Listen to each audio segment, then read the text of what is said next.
Hi hello ನಮಸ್ಕಾರ ಎಲ್ರಿಗೂ welcome back to my YouTube channel Vijay Soundarya vlogs and welcome back to one more new vlog. ಎಲ್ಲರೂ ಹೇಗಿದ್ದೀರಾ? ನೀವೆಲ್ಲ ಚೆನ್ನಾಗಿದ್ದೀರಾ ಅಂದ್ಕೊಂಡು ಇವತ್ತಿನ ವ್ಲಾಗ್ನ ಶುರು ಮಾಡ್ತಾ ಇದ್ದೀನಿ. ಮೊದಲೇ ಬಾರಿಗೆ ಯಾರಾದರೂ ನನ್ನ ಈ ಚಾನಲ್ನ ನೋಡ್ತಾ ಇದ್ದರೆ ದಯವಿಟ್ಟು ಎಲ್ಲ ವ್ಲಾಗ್ಸ್ನ ನೋಡಿ, ನಿಮಗೆ ಕಂಟಿನ್ಯೂಟಿ ಇರುತ್ತೆ.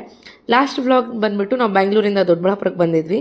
ಸೊ ಎಲ್ಲ ಸುತ್ತಾಡಿಕೊಂಡು ಲಾಸ್ಟಿಗೆ ಮಮ್ಮಿ ಮನೆಗೆ ಬಂದು ಮಲಗಿದ್ವಿ. ಬೆಳಗ್ಗೆ ಎದ್ದು ಫ್ರೆಶ್ ಅಪ್ ಆಗೋಷ್ಟರಲ್ಲೇ ಮಮ್ಮಿ ಅಡುಗೆನ ಮಾಡಿದರು. ರಾಗಿ ಮುದ್ದೆ, ಇಕ್ಕಿದ ಅವರೆಕಾಳು ಹಾಕಿ ಚಿಕನ್ ಸಾರು ಜೊತೆಗೆ ಚಿಕನ್ ಫ್ರೈ ಕೂಡ ಮಾಡಿದರು. ತಿಂಡಿ ಮಾಡಿಕೊಂಡು ಸ್ವಲ್ಪ ಕೆಲಸ ಇದೆ. ನಾವು ಮೇನ್ ಕೆಲಸ ದೊಡ್ಡಬಳ್ಳಾಪುರಕ್ಕೆ ಬಂದಿದೆ ಇದೇ ಕೆಲಸದ ಮೇಲೆ. ಏನಪ್ಪ ಅಂದರೆ ಕೆಲವೊಂದು ಪ್ರಾಪರ್ಟೀಸ್ ನೋಡೋಣ ಅಂದ್ಬಿಟ್ಟು ಚಿಕ್ಕಮ್ಮ ಚಿಕ್ಕಪ್ಪ ಇಬ್ಬರೂ ಇನ್ವೆಸ್ಟ್ಮೆಂಟ್ ಮೇಲೆ ಪ್ರಾಪರ್ಟಿ ಮೇಲೆ ಹಾಕೋಣ ಅಂತ ಹೇಳಿದರು.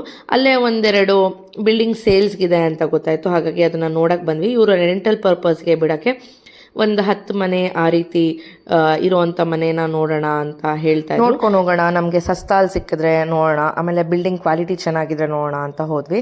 ಬಟ್ ಬಿಲ್ಡಿಂಗ್ ಕ್ವಾಲಿಟಿ ಅಂದರೂ 40% ಇಲ್ಲ. ಸೊ ಬಿಲ್ಡರ್ಸ್ ಬಿಲ್ಡ್ ಮಾಡಿ ಸೇಲ್ ಮಾಡೋದು ಇದೇ ರೀತಿ ಇರುತ್ತೆ ನೋಡಿ. ನಾವು ನಿಂತು ಕಟ್ಸೋದು ಬೇರೆ, ಯಾರೋ ಕಟ್ಸಿ ಬಿಸ್ನೆಸ್ ಪರ್ಪಸ್ ಅವ್ರು ಸೇಲ್ ಮಾಡೋದು ಬೇರೆ ಕ್ವಾಲಿಟೀಸ್ ಇರುತ್ತೆ.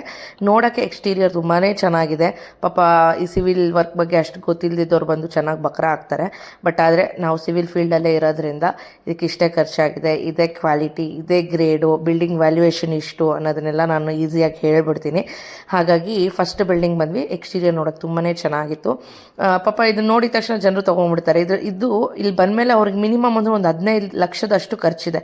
ಪ್ಯಾರಾಪೆಟ್ಸ್ ಎಲ್ಲ ಬರೇ 2.5 3 ಫೀಟ್ ಹಾಕಿದ್ದಾರೆ. ಮಿನಿಮಮ್ 3.5 ಫೀಟ್ ಪ್ಯಾರಾಪೆಟ್ ಇರಬೇಕು. ಪ್ಲಂಬಿಂಗು, ಗೀಸರ್ಸು, ಫ್ಯಾನ್ಸು ಎಲ್ಲನೂ ನೋಡ್ಕೊಳ್ಬೇಕಾಗತ್ತೆ. ಹಾಗಾಗಿ ಆ್ಯಂಡ್ ಮೀನ್ ವೈಲ್ ನೋಡಿ ಅಲ್ಲಿ ರೂಪೇಶ್ ಯದುವೀರ್ಗೆ ಬ್ರೇಕ್ಫಾಸ್ಟ್ ಮಾಡ್ತಾಯಿದ್ರು ನಾವು ಬಿಲ್ಡಿಂಗ್ ನೋಡೋ ಅಷ್ಟರಲ್ಲಿ. ನಾನು, ಡ್ಯಾಡಿ, ಚಿಕ್ಕಮ್ಮ, ಚಿಕ್ಕಪ್ಪ, ರಮೇಶ ಮಾಮ, ವೇದು, ಲಡ್ಡು ಎಲ್ಲರೂ ಹೋಗಿದ್ವಿ. ನಮ್ಮ ಡ್ಯಾಡಿ, ನಮ್ಮ ರಮೇಶ ಮಾಮಗಂತೂ ಇದು ಬಿಲ್ಡಿಂಗ್ ಮೇಲೆ ಇನ್ವೆಸ್ಟ್ ಮಾಡೋಕ್ಕೆ ಇಷ್ಟನೇ ಇಲ್ಲ, ನಾವೇ ನಿಂತು ಕಟ್ಸೋದು ಬೇರೆ ಅಂತ ಹೇಳ್ತಾಯಿದ್ರು. ಬಟ್ ಅದು ನೋಡೋಣ ಅಂತ ಅಂದ್ಕೊಂಡು ಹೋಗಿದ್ದು. ಲೇಔಟ್ ತುಂಬಾ ಚೆನ್ನಾಗಿದೆ. ಬಟ್ ಈಗ ಏನಪ್ಪ ಅಂದರೆ ದೊಡ್ಡಬಳ್ಳಾಪುರ ಮಿನಿ ಬೆಂಗಳೂರು ಆಗೋಗ್ಬಿಟ್ಟಿದೆ. ಫಾಸ್ಕನ್ ಕಂಪನೀಸು ಈ ಥರ ದೊಡ್ಡ ದೊಡ್ಡ ಕಂಪನೀಸ್ ಎಲ್ಲ ಬಂದಮೇಲೆ ಅಲ್ಲಿ ಮಾತಾಡ್ಸೋದಕ್ಕೆ ಆಗಲ್ಲ. ಎಲ್ಲ ಪಿ ಜಿಸ್ ಥರ ಮಾಡಿಬಿಟ್ಟು ಕಂಪ್ನೀಸ್ಗೆ ಬಿಟ್ಬಿಡ್ತಾಯಿದ್ದಾರೆ, ಒಳ್ಳೆ ರೆಂಟಲ್ಸ್ ಕೊಡ್ತಾರೆ ಅನ್ನೋ ಥರ. ಆ್ಯಂಡ್ ಅವ್ರ ಓನರ್ ಬರ್ತೀನಿ ಅಂತ ಹೇಳಿದ್ರು ಮಾತಾಡೋಕ್ಕೆ. ಅಷ್ಟೊತ್ತವರೆಗೂ ಪಿನ್ನಿ ಬುಲೆಟ್ ಎತ್ಕೊಂಡು ರೌಂಡಿಂಗ್ ಹೋಗ್ತಾಯಿದ್ರು. ಒಂದು ಹೋಟೆಲ್ ಹತ್ರ ಹೋದ್ವಿ. ಅಲ್ಲಿ ಅವರು ಡಾಕ್ಯುಮೆಂಟ್ಸ್ ಎಲ್ಲ ತೊಗೊಂಬಂದಿದ್ರು. ರಮೇಶ ಮಾಮಾಗಿದ್ರಲ್ಲಿ ಸ್ವಲ್ಪ ಎಲ್ಲ ಅವರು LLBA ಮಾಡಿದಾರಲ್ವ, ಹಾಗಾಗಿ ಅವ್ರಿಗೆ ಡಾಕ್ಯುಮೆಂಟ್ಸ್ ವೆರಿಫಿಕೇಷನ್ಸ್ ಎಲ್ಲ ಚೆನ್ನಾಗಿ ಗೊತ್ತು.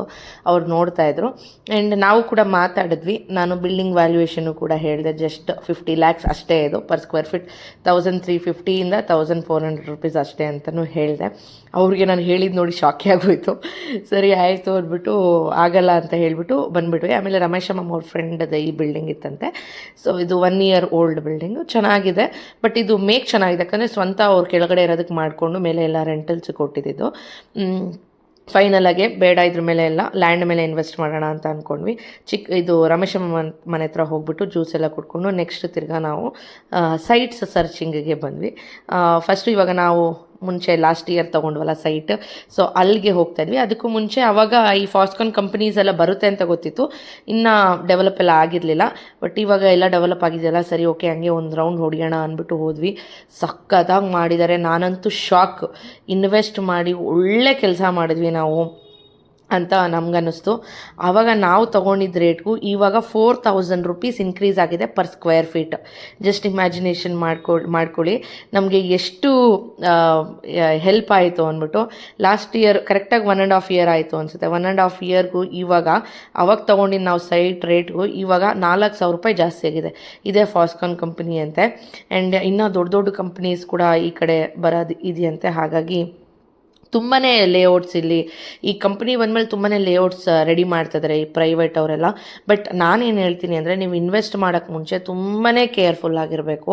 ನೋಡಿ ಅದೇ ರೇವಾ ಕಾಲೇಜು, ರೇವಾ ಅಂತೀನಿ, ಇದು ಗೀತಮ್ ಯೂನಿವರ್ಸಿಟಿ ಹಾಸ್ಟೆಲ್ಸ್ ಬಿಲ್ಡ್ ಮಾಡ್ತಾಯಿದ್ದಾರೆ. ಆ್ಯಂಡ್ ಹ್ಯಾರೋ ಇಂಟರ್ನ್ಯಾಷನಲ್ ಸ್ಕೂಲ್ ಇದೆ. ದೊಡ್ಡ ದೊಡ್ಡ ಬ್ರ್ಯಾಂಡ್ಸ್ ಬರ್ತಾಯಿದೆ ಇಲ್ಲಿ. ಹಾಗಾಗಿ ರೇಟ್ ಜಾಸ್ತಿ ಆಗಿಬಿಟ್ಟಿದೆ. ಆ್ಯಂಡ್ ಇದೆಲ್ಲ ನೋಡಿಕೊಂಡು ಪ್ರೈವೇಟ್ ಈ ಕೋಆಪರೇಟಿವ್ ಸೊಸೈಟೀಸ್ ಅವೆಲ್ಲ ಬಂದುಬಿಟ್ಟಿದೆ. ನೀವು ಯಾವುದ್ರಲ್ಲೇ ಇನ್ವೆಸ್ಟ್ ಮಾಡಬೇಕಾದ್ರೂ ತುಂಬಾ 4-5 ಸಲ ಆದರೂ ವೆರಿಫಿಕೇಷನ್ ಮಾಡಿಸಿ ನೀವು ಇನ್ವೆಸ್ಟ್ ಮಾಡಿ. ಆಮೇಲೆ ಈ ಸೊಸೈಟೀಸ್ ಎಲ್ಲ ಏನಾಗ್ಬಿಟ್ಟಿದೆ ಅಂದರೆ ತುಂಬಾ ಫ್ರಾಡ್ ಮಾಡೋರಿದ್ದಾರೆ. ಇದ್ರ ಬಗ್ಗೆ ನಿಮಗೆ ಬೇಕು ಕಂಪ್ಲೀಟ್ ಡೀಟೇಲ್ಸು, ಸೊಸೈಟಿಯಲ್ಲಿ ಹೆಂಗೆ ತೊಗೊಳ್ಬೇಕು, ಏನು ರೂಲ್ಸ್ ಆ್ಯಂಡ್ ರೆಗ್ಯುಲೇಷನ್ಸ್ ಇರುತ್ತೆ ಅಂತ ನಿಮ್ಗೆ ಬೇಕು ಅಂತ ಅಂದರೆ ಖಂಡಿತ ಕಾಮೆಂಟ್ ಸೆಕ್ಷನಲ್ಲಿ ತಿಳಿಸಿ. ನಾನು ನೆಕ್ಸ್ಟ್ ವೀಡಿಯೋ ಅದು ಹೇಗೆ ಏನು ಪ್ರೊಸೀಜರ್ ಅಂತ ಕೂಡ ನಾನು ತಿಳಿಸ್ತೀನಿ. ಆ್ಯಂಡ್ ನಾವು ಇನ್ವೆಸ್ಟ್ ಮಾಡಿರೋ ಅಂಥ ಪ್ರಾಪರ್ಟಿ ಇದೆ ನೋಡಿ. ಸೊ ಇದೇ ಲೇಔಟು, ಇದು ಬಂದು gated community. So last time ನೀವು ನೋಡಿದಾಗ ಬರೀ ಮಣ್ಣಿತ್ತು ಅಷ್ಟೇ, ಇವಾಗೆಲ್ಲ ಡೆವಲಪ್ ಆಗಿ ಆಲ್ರೆಡಿ ಮನೆಗಳು ಕೂಡ ಕಟ್ಟಕ್ಕೆಲ್ಲ ಶುರು ಮಾಡ್ಕೊಂಡ್ಬಿಟ್ಟಿದ್ದಾರೆ. ಖುಷಿ ಆಯಿತು ನೋಡಿ. ಸೈಟ್ಸ್ ಎಲ್ಲ ಅಲಾಟ್ಸ್ ಆಗಿಬಿಟ್ಟಿದೆ. ಪಾರ್ಕ್ ಇದೆ, ಆಂಫಿ ಥಿಯೇಟರ್ ಇದೆ, ಸ್ವಿಮ್ಮಿಂಗ್ ಪೂಲ್ ಇದೆ, ಆಮೇಲೆ ಕಮ್ಯುನಿಟಿ ಹಾಲ್ ಇದೆ. ಎಲ್ಲನೂ ನಿಮ್ಗೆ ಇದೇ ಲೇಔಟಲ್ಲೇ ಸಿಕ್ಬಿಡುತ್ತೆ. ಇದು ಲೇಔಟ್ 1200 ಎಕರ್ಸಲ್ಲಿ ಮಾಡಿರೋ ಅಂಥದ್ದು. ಫೇಸ್ 1, ಫೇಸ್ 2, ಫೇಸ್ 3 ಬರುತ್ತೆ. ಸೊ ನಾವು ಫೇಸ್ 1ಅಲ್ಲೂ ಇನ್ವೆಸ್ಟ್ ಮಾಡಿದ್ದೀವಿ, ಫೇಸ್ 3ಅಲ್ಲೂ ಇನ್ವೆಸ್ಟ್ ಮಾಡಿದ್ದೀವಿ. ಆ್ಯಂಡ್ ಇವಾಗ ಹೋಗಿ ನೋಡ್ಕೊಂಡು ಬಂದಮೇಲೆ ಇನ್ನೊಂದು ಇನ್ವೆಸ್ಟ್ ಮಾಡಿಬಿಡೋದು ಬೆಟರು ಅಂತ ಅಂದ್ಕೊಂಡು ಮಾತುಕತೆ ಮಾಡ್ಕೊಂಡು ಬಂದಿದ್ದೀವಿ. ಚಿಕ್ಕಮ್ಮವರು ಇದ್ರ ಮೇಲೆ ಹಾಕೋಣ ಅಂತ ನೋಡೋಕ್ಕೆ ಈ ರೀತಿ ಇದೆ. ಸೊ ನಾನು ಯಾವುದು ಅಂತ ಹೇಳಲ್ಲ, ಬಿಕಾಸ್ ಸೆಕ್ಯೂರಿಟಿ ಪರ್ಪಸ್ ಆಗಿ ನಾನು ನೆಕ್ಸ್ಟ್ ಇಯರು ಕನ್ಸ್ಟ್ರಕ್ಷನ್ ಶುರು ಮಾಡೋಣ ಅಂತ ಇದ್ದೀವಿ.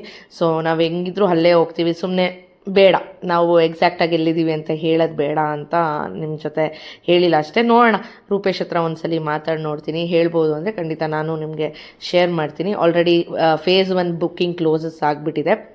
ಫೇಸ್ 2, ಫೇಸ್ 3ಅಲ್ಲಿ ಸೈಟ್ಸ್ ಅವೈಲಬಲ್ ಇರ್ಬೋದು, ನನಗೂ ಅಷ್ಟಾಗಿ ಗೊತ್ತಿಲ್ಲ. ತುಂಬಾ ಚೆನ್ನಾಗಿದೆ, ನನಗಂತೂ ಸಿಕ್ಕಾಪಟ್ಟೆ ಖುಷಿಯಾಗುತ್ತೆ. ಒಳ್ಳೆ ಕೆಲಸ ಮಾಡಿದ್ವಿ ಅಂದ್ಬಿಟ್ಟು. ನೋಡಿ, ಯಾವತ್ತೇ ಆಗಲಿ ಭೂಮಿ ಮೇಲೆ ಇನ್ವೆಸ್ಟ್ ಮಾಡೋದು, ಜೊತೆಗೆ ಗೋಲ್ಡ್ ಮೇಲೆ ಇನ್ವೆಸ್ಟ್ ಮಾಡೋದು, ಸಿಲ್ವರ್ ಮೇಲೆ ಇನ್ವೆಸ್ಟ್ ಮಾಡೋದು ಯಾವತ್ತೂ ನಮಗೆ ಲಾಸ್ ಆಗೋದಿಲ್ಲ. ಹಾಗಾಗಿ ಆ್ಯಂಡ್ ತುಂಬಾ ಚೆನ್ನಾಗಿದೆ. ನೋಡೋಣ, ನೆಕ್ಸ್ಟ್ ಇದ್ರ ಮೇಲೆ ಇನ್ನೊಂದು ತೊಗೊಳ್ಳೋಣ ಅಂತ ಇದ್ದೀವಿ. ನಿಮ್ಮೆಲ್ಲರ ಆಶೀರ್ವಾದ ಇದ್ದರೆ ಖಂಡಿತ ತೊಗೊಳ್ಳೋಣ. ಆ್ಯಂಡ್ ಆದಷ್ಟು ಬೇಗ ನನಗೆ ಮನೆ ಕಟ್ಟಬೇಕು ಅನ್ನೋದು ಆಸೆ ಇದೆ. ಬಟ್ ಏನೇ ಹೇಳ್ತೀವಿ, ಅದು ಮಣ್ಣಿನ ಋಣ, ಮನೆ ಕಟ್ಟೋ ಋಣ ಇರಬೇಕು ಅಂತೀವಿ. ಎಷ್ಟೇ ಕೋಟಿ ಇದ್ರೂ ಆ ಋಣ ಇಲ್ಲ ಅಂತಂದರೆ ನಾವು ಏನೂ ಮಾಡೋದಕ್ಕಾಗೋದಿಲ್ಲ. ಹಾಗಾಗಿ ಅಷ್ಟೇ. ಆ್ಯಂಡ್ ಬನ್ನಿ, ಇನ್ನು ರಾ ಕ್ಲಿಪ್ಪಿಂಗ್ಸ್ನ ಆ್ಯಡ್ ಮಾಡ್ತೀನಿ ನೋಡಿ.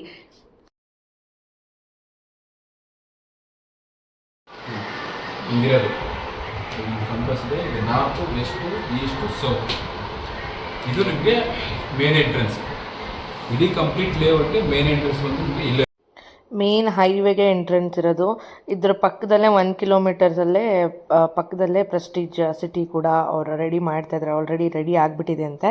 ತುಂಬ ಚೆನ್ನಾಗಿತ್ತು. ಅವತ್ತು ಸಂಡೇ ಆಗಿರೋದ್ರಿಂದ ಎಷ್ಟೊಂದು ಜನ ಇನ್ವೆಸ್ಟರ್ಸು ಮತ್ತು ತೊಗೋಬೇಕು ಅಂದವರೆಲ್ಲ ವಿಸಿಟಿಗೆ ಬಂದಿದ್ದರು. ನೋಡಿಕೊಂಡು ಇವಾಗ ವಾಪಸ್ ಹೋಗ್ತಾಯಿದ್ವಿ. ರೂಪೇಶ್ ಅಂತೂ ಫುಲ್ಲು ಶಾಕಾಗಿ, ಅಯ್ಯೋ ಲಾಸ್ಟ್ ಇಯರು ಈ ಗಾಡಿಗಳಿಗೆ ಇದಕ್ಕೆಲ್ಲ ಇನ್ವೆಸ್ಟ್ ಮಾಡೋ ಬದಲು ಇಲ್ಲಿ ಇನ್ವೆಸ್ಟ್ ಮಾಡ್ಬೋದಾಗಿತ್ತು ಅಂತ ಪಾಪ ಬೇಜಾರು ಮಾಡ್ಕೊಳ್ತಾಯಿದ್ರು. ಎಲ್ಲ ನೋಡಿಕೊಂಡು ನಮ್ಮ ಇಂದ್ರಪಿನ್ನಿ ಮನೆ ಹತ್ರ ಬಂದ್ವಿ. ಯಾಕೆ ಅಂದರೆ ಹರ್ಷ ಟ್ರೀಟ್ ಕೊಡಿಸ್ತಾ ಇದ್ದಾನೆ, ನಾನ್ ವೆಜ್ ಟ್ರೀಟು. ಯಾಕೆ ಅಂದರೆ ಹರ್ಷ ಹೊಸ ಕಾರ್ ತೊಗೊಂಡಿದ್ದಾನೆ. ತುಂಬ ಖುಷಿಯಾಯಿತು. ಟಾಟಾ ನೆಕ್ಸಾನ್ ಟಾಪ್ ಎಂಡ್ ಮಾಡೆಲ್ನ ತೊಗೊಂಡಿದ್ದ. ಅದ್ರದ್ದು ಟ್ರೀಟ್ ಕೊಡ್ಸೋಕ್ಕೆ ಚಿಕನ್ನು ಮಟನ್ನು ಎಲ್ಲ ಚಿಕ್ಕಮ್ಮ ಎಲ್ಲರೂ ಸೇರ್ಕೊಂಡು ಮಾಡಿದರು. ಇವ್ರು ಬಂದ್ಬಿಟ್ಟು ನಮ್ಮ 2ನೇ ಚಿಕ್ಕಮ್ಮ, ಹರ್ಷ ಅವರಮ್ಮ ಬಂದು 2ನೇ ಚಿಕ್ಕಮ್ಮ, ಭಾಗ್ಯ ಪಿನ್ನಿ ಬಂದು 3ನೇ ಚಿಕ್ಕಮ್ಮ. ನೋಡಿ, ಬಿಂದು, ಜೀರಾ, ಸ್ಪ್ರೈಟು ಎಲ್ಲ ತೊಗೊಂಬಂದಿದ್ದೆ. I am very proud of him, very proud of him.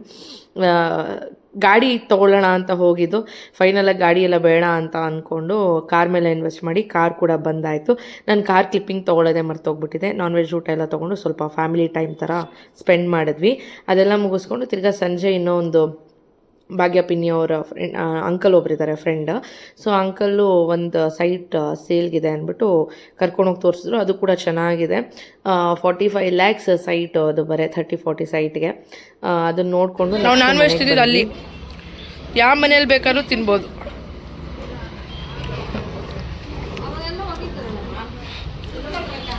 ನಾವು ಮನೆಗೆ ರೀಚ್ ಆಗೋಷ್ಟರಲ್ಲಿ ಮಿಡ್ನೈಟ್ 12:15 ಆಗಿತ್ತು. ಮನೆಗೆ ಬಂದು ಕೂತ್ಕೊಂಡು ಹಂಗೆ ಡಿಸ್ಕಸ್ ಮಾಡ್ತಾಯಿದ್ವಿ, ಏನು ತೊಗೊಂಡ್ರೆ ಬೆಟರು, ನಾವಿವಾಗ ಮನೆ ಕಟ್ಟಕ್ಕೆ ಶುರು ಮಾಡೋದು ಅನ್ನೋದನ್ನೆಲ್ಲ ಮಾತಾಡ್ತಾಯಿದ್ವಿ.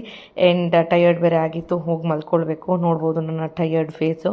ನಾಳೆ ಸಿಗ್ತೀನಿ. Until that take care. Bye. ಈ ವಿಡಿಯೋ ಇಷ್ಟ ಆಗಿದ್ರೆ ಒಂದು ಪುಟ್ಟ ಲೈಕ್, ಶೇರ್, ಸಬ್ಸ್ಕ್ರೈಬ್ ಮಾಡ್ಕೊಳ್ಳಿ. ಬಾಯ್ ಬಾಯ್.